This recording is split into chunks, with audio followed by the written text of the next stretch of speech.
Wow, you can tell I'm rusty because I've been recording for over 15 minutes and audio was never rolling. Ah, man, I've missed YouTube.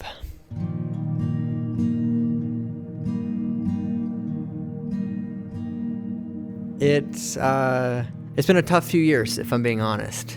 It's really sucked stepping away from YouTube, as you can tell in the title. It was a very difficult decision and something that's been weighing on me ever since. You know, something I didn't anticipate hitting me as hard as it has, truthfully, is stepping away from the community that we had built.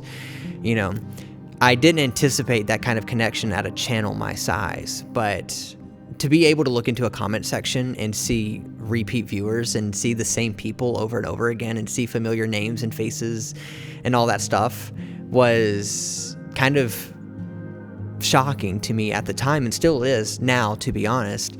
And I've missed that. You know, we had a small but mighty community going, and it was really, really special. I'm so grateful for it because it's very easy to look back at my time on YouTube from a business perspective, because I have a very business analytical viewpoint on a lot of things. And it's very easy for me to look back and be like, oh, like I failed at YouTube. You know, I didn't accomplish what I set out to. But now looking back at it, and I can, you know, kind of look at things a little bit more gently than what I would have at the time. And I can see just how special it was. And it's allowed me to be even more grateful for you all who stuck around during that time. And I'm so grateful for you, to reiterate. But speaking of that analytical business viewpoint, it wasn't just the community that was hard to step away from. Obviously, the community was the first thing that, you know, I really missed, but it was also a difficult decision to step away because if you look at what my channel was doing at the time, it had a lot of positive signs and a lot of things that were saying I was going in the right direction and I was doing something right. Viewership was going up and viewership was doing really, really well for a channel my size. I became a music bed ambassador. You know, brands were starting to reach out, you know, do the whole, hey, you want to make a video with our product? We'll send it to you for free, you know, that sort of stuff. But, you know, all of those things were signs that I was doing something right and the channel was going in the right direction. But like the thing is like in that moment, it still felt really far away. Looking back at it, you know, once you start playing the YouTube game and you start optimizing for the algorithm and you start putting all this extra work and thought and honestly a lot of sacrifice into making these videos. You know, my video on Kodak Gold 200 is actually a great example of this. I distinctly remember when it got announced, I was like, oh, this is my moment. This is going to be my chance to put out something really great before anyone else is going to get a chance to. And it's going to give me that next step I was looking for in terms of, you know, growing the channel and, you know, trying to get a bit more traction. And so I remember I got word from a friend that moment actually was going to be one of the first people to be able to ship gold out. I remember pre-ordering it on their website, paid for expedited shipping, you know, literally sat there and waited for it to come. And like, I remember just sitting there just refreshing FedEx at the time. As soon as it got delivered to my studio, I immediately ran downstairs, grabbed the box, didn't even take it out of the box, and drove to 2.5 hours away to the spot that I'd already pre-planned to shoot. I had hired a videographer to shoot the video for me. I, you know, drove that afternoon, got there, slept in a hotel that night, woke up at sunrise, shot the whole video and shot 3-4 rolls of film, you know, drove back to Chicago, dumped all the footage, started editing it on it, finished it the next day to post the next day after that. And it was just insane the amount of work and sacrifice and things that I put into that video to make it happen. And I accomplished what I wanted to in the sense that I was the first person, actually, looking back at it, I was the first person to post an in-depth review of the film. I'm saying all this to say of just like how unsustainable the practices that I was employing to, you know, try to get some sort of traction. And especially from that moment forward, I felt like I had to do that every video. Every video, I had to put more thought, more time, more work, more money, all of these things into it to make each and every video my next best video. You know, especially I feel like it's very easy to look at people on this side of the camera and kind of forget that they're people too. They have rent to pay. They have a wife, family, all that stuff to take care of as well, including myself. And I just had larger responsibilities at play, and I just could not justify the amount of sacrifice I was putting into these videos, because I had other people to take care of too. And film photography itself also brought a lot of challenges and things that I didn't really think about at the time when I started making film photography videos. One of the big ones was the fact that you got to take photos almost every video. It's hard to make algorithmically friendly videos about film photography that don't include photos, so you have to go film a video of you taking photos. And if you're a solo man crew, it's hard to film yourself and take photos at the same time. You got to do all this stuff. You got to drive out somewhere to take the photos. And then, of course, film prices were at an all-time high at the time I was making film photography videos. So I'm having to buy all this film. I'm paying for development and scanning. You got to kind of base your timeline based around, going and taking the photos, but then you got to send it off to the lab, and hopefully they'll get scanned back to you in a reasonable amount of time. So say they have like a 4-day turnaround, you shoot the video on Tuesday, hopefully they get them to you before the end of the week. Then you spend all weekend editing the video, but you were also busy that weekend, so you stayed up late on Sunday night so you can post Monday morning, because Monday morning is what was best for the algorithm. I didn't realize just like how much film photography itself specifically, how much that was weighing on me and how difficult it was to make content about it, and so then you start making compromises, and you start making gear videos, or you start making, you start digging photos through your archive and, try to repurpose content around that. And then you just make a long, boring video about photographic theory that no one really cares about, and it doesn't do well in the algorithm. So then you get sad. So you feel like you have to go big and crazy on the next video to make up for the fact that the last video didn't do well. And then it's just this endless cycle that was just too much. And lastly, this is the last thing I promise I'm going to complain about, but the pressure to stay in your niche also was just weighing on me so much. You're talking about someone like myself who's very hyper obsessive. I have a very obsessive personality, and I have a lot of interests, and I tend to obsess over one specifically, and then that kind of just like cycles to the next throughout the year. And then, so I have moments throughout the year where I'm really obsessed with photography, and I'm really about going out and making work and making photographs and doing that thing. But then that'll kind of die down for a while, and then, filmmaking is a huge part of my life. I have a background in directing and commercial filmmaking and all that stuff. And, so filmmaking will, take the driver's seat for a while, and that's like all I can think about and all I'm thinking about and all that stuff. And then something else will come up, and then I'm like, what, maybe I should start a podcast. Or I see someone who makes a newsletter. I'm like, oh, I would like a newsletter. I would like to share thoughts in long form like that, and I don't have to talk to camera and all that stuff. But then photography kind of comes back around, and I'm like, oh, I need to go out and make some new work. I haven't made work in a while. I'm someone who just sits there and like cycles like that all year round. And I felt this pressure to find a niche, pick a niche, stay in that niche, because if you go outside of that niche, it doesn't perform well in the algorithm. If I make videos about film photography, I can only make videos about film photography, and God forbid I make a video about anything else, and I had all these people telling me, film photography is already a hard enough niche as is. Don't make your life impossible by making videos about something else, because you're just going to confuse your audience. And it sucked. Like I ain't got no other way to say it other than it just like wasn't fun, because at some point, like, I want to share something else. Like I do something cool on the video side of things, and I can't share it, really. So that's actually why, if you look at my last video I posted, it's a video essay on a movie.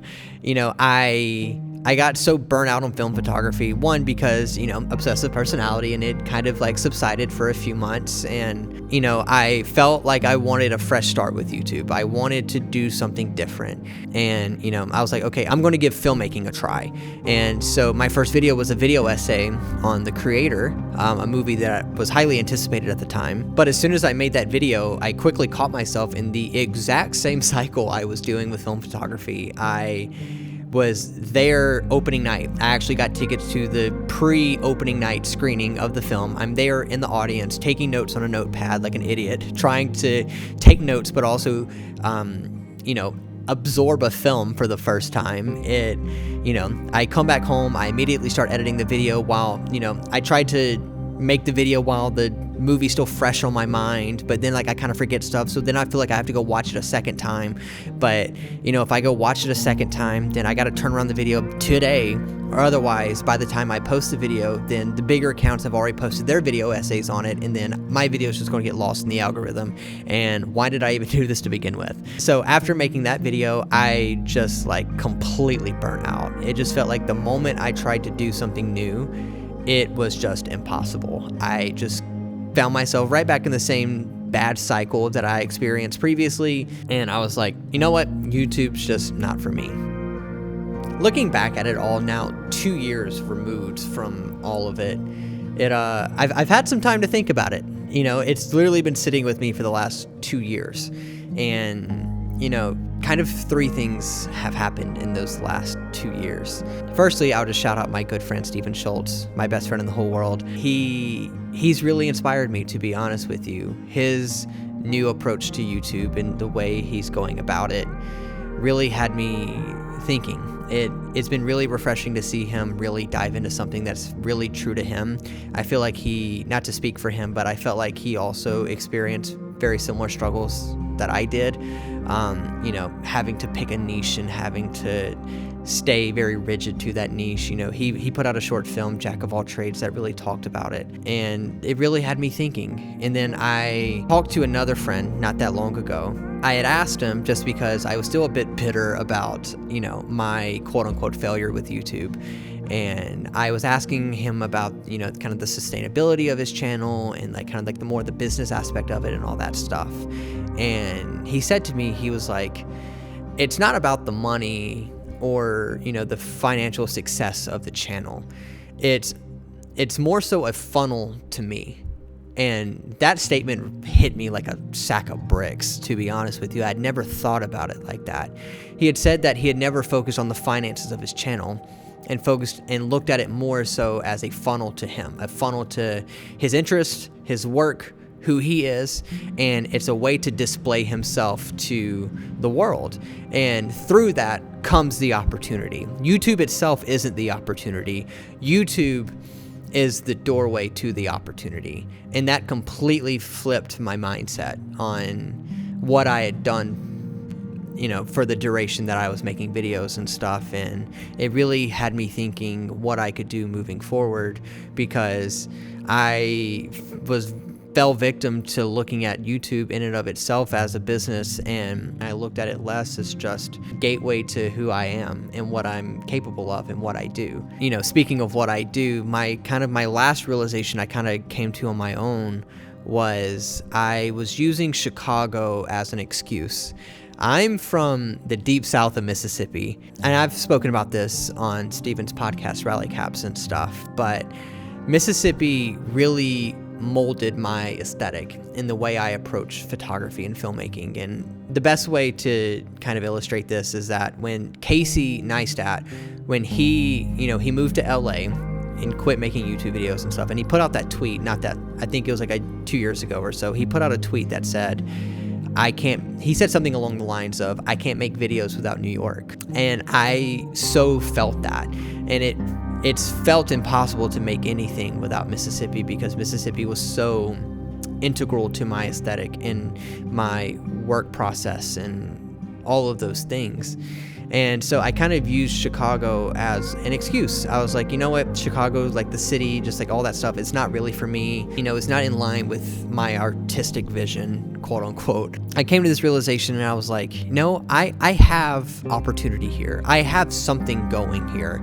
I was just approaching it from the wrong way. So all of that to say is that I don't want to speak too soon, because, life is so unpredictable, but I think I want to give YouTube another chance, but I want to go about it completely differently.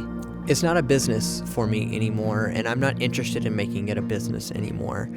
I thankfully and have been blessed to be able to grow my business in other areas the last 2 years. So I feel like now I have the potential to kind of go about this in a fresh new way and really, make something that's a bit more true to me and something that's a bit more fulfilling for me as well. I feel like a weight is off my shoulders, and I've given myself permission to really just make things that are me, so one day I might make a film photography video, I might make a gear video, I might make a filmmaking video, I might make a 3-hour podcast just talking about photographic theory and ranting the whole time. I don't know. But what I do know is that whatever it is, I can go about it in a way that doesn't feel so pressure filled, and I don't have to go about it with all this like, I gotta get this out, it's gotta be the best thing I've ever made. I don't have to post a video now trying to become the next big photographer on YouTube. I can just put something out that means something to me, and hopefully it resonates with you guys as well. And I always will make stuff that caters to the general audience. I still think that's really, really important, but at the same time, I don't have to make it such a soul-sucking process. I can just be a little bit more carefree with it, and that's something that's really exciting to me. This video is a great example, to be honest with you. I mean, I'm literally just sitting here talking to camera with maybe some footage over the top.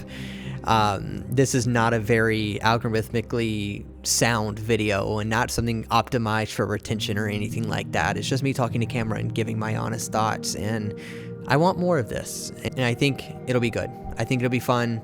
I think it'll be refreshing, and I hope that translates to the videos, and I hope you guys see that as well. Well, that's it. Thank you so much for watching if you made it this far. I'm excited. Hopefully, this turns into something new, and this turns into something fun, and I'm really, really excited. I can't say that enough. I also can't say enough just how grateful I am for you. Again, if you're watching this far, it's been a fun ride, and I can't wait to see what comes next. So, well, I can't believe I'm getting to say this again. It's been a while. So, until I see you again, I will see you next time.